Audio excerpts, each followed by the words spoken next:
morning, good afternoon, good evening. I am your host, Data T, and this is my channel, The Good Guys. Guys, today's story comes out of Riverside, California, and the title reads, Customer shoots critically wounds suspect during attempted robbery at massage business in Riverside. My oh my, California. Now, guys, before we get into today's story, if you wouldn't mind leaving a like, leaving a comment, subscribe. Remember, we are on the road to 1,000 subscribers, and the only way we can get there is with your help. Okay? Please feel free also to hit me on mine, on TruthSocial, on Twitter, X, whatever you want to call it, and let us dive in to today's story. The suspect is now in critical condition, and this happened last night at eJoy Foot and Body Massage. Eyewitness News reporter Rob McMillan is live with the latest. Rob. And police say they're very fortunate that no one else inside the store was hurt, because that suspect who was trying to break into the store, well, at least one of the two suspects was himself armed, actually dropped his gun as he was running from the store, and at least one suspect right now is still on the loose. It happened about 10:15 last night. Shots fired in a massage business in Riverside. Police saying two robbers, at least one of them armed, stormed into eJoy Foot and Body Massage near Magnolia and Banbury.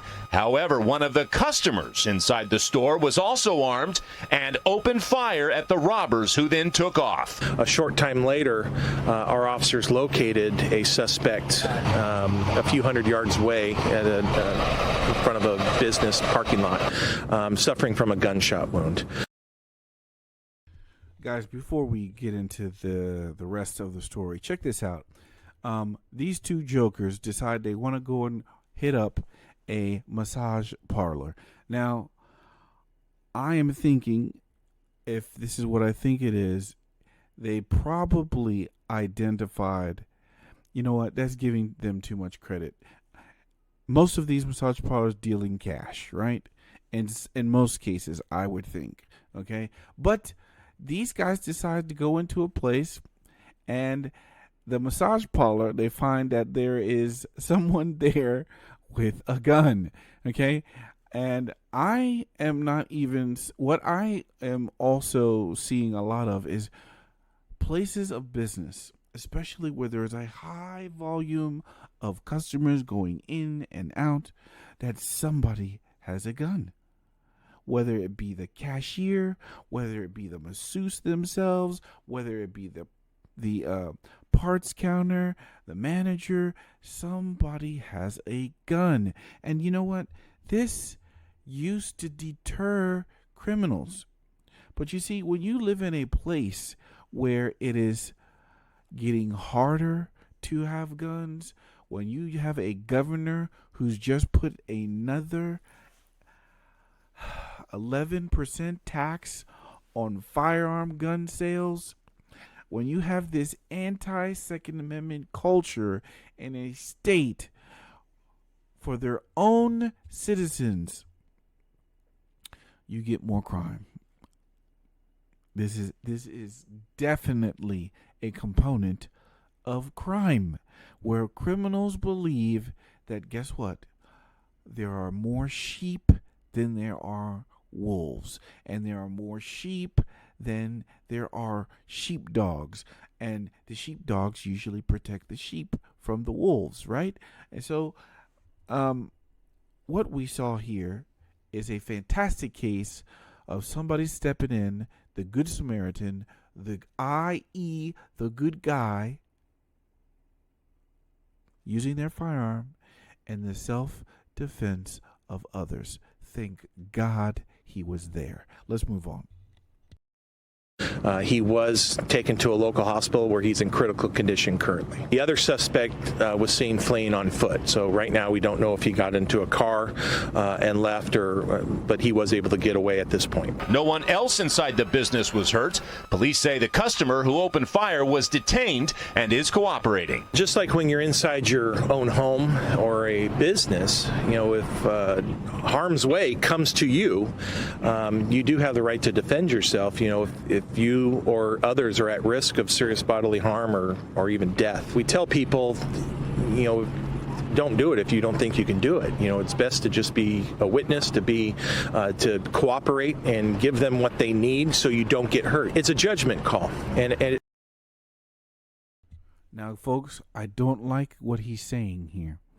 Now, I understand it. They are going by the philosophy of what's it called? I can't remember the damn movie. Okay, but the Daily Wire made a movie about it where it was either you hide, you run, or you fight, right? And that's essentially what he's saying here. But I'm going to tell you, criminals are banking on people to hide and to run. Okay? It takes a special person to say, my friend, I'm not going to allow you to do this. I'm going to fight back. I love those people. I am a little bit more tactically sound by it, meaning somebody puts a gun in my face. Yeah, I'm going to put my hands up. Okay, I'm already at a defense. I am a defense fighter. I am a defense individual. But as soon as they give me an opening, and that's what you're looking for, that's when you spring attack. And when that opening comes, you strike hard, you strike fierce, and you make sure that you put that person down as fast and as violently, and you make sure that it's over. I'm not saying we kill. I'm not saying we murder. Okay? You end the conflict. And ending doesn't always mean you've killed that person. Okay? So that's not what we're saying. All right? But I'm not liking what he's saying. Okay? I want people to fight back. But what is your best means for fighting back, folks? Your best means for fighting back is a gun. That's what it is. Let's hear the rest of the story.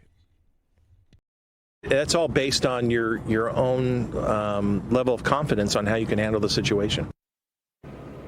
Now, there are at least 2 surveillance cameras outside the business. It's unclear what, if anything, they picked up. Again, at least 1 suspect still on the loose. If you have information on a suspect description or potential getaway vehicle, you're asked to call Riverside Police.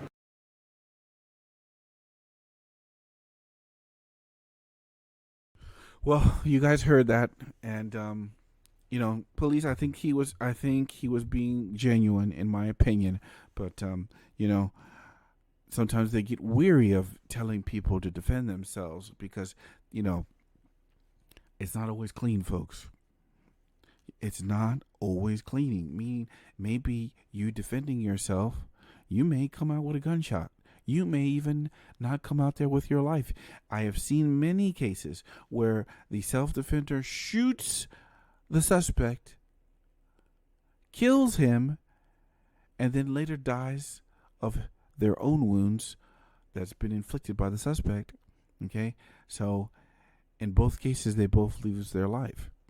A lot of people I have heard from say, well, who's the winner in that case? The winner is still the victim. Believe it or not. Yes, he has lost his life. Yes, it is tragic. But for everybody else, what does it say? It says that this man was not a coward. It says that this man did something against evil, even in light of his own peril. He decided to look at evil in the eye, and he passed away. In my opinion, it is a victory. It is a absolute victory. 100%. It is an honorable death, in my opinion.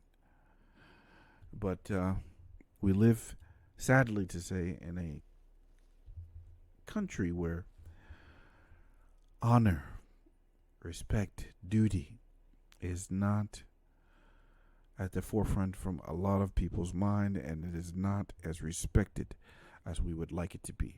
But anyway, guys, you guys know what I say at the end of these videos, and I mean it. Good people have guns. Good people should always have guns, because if good people do nothing, there will be no good guys.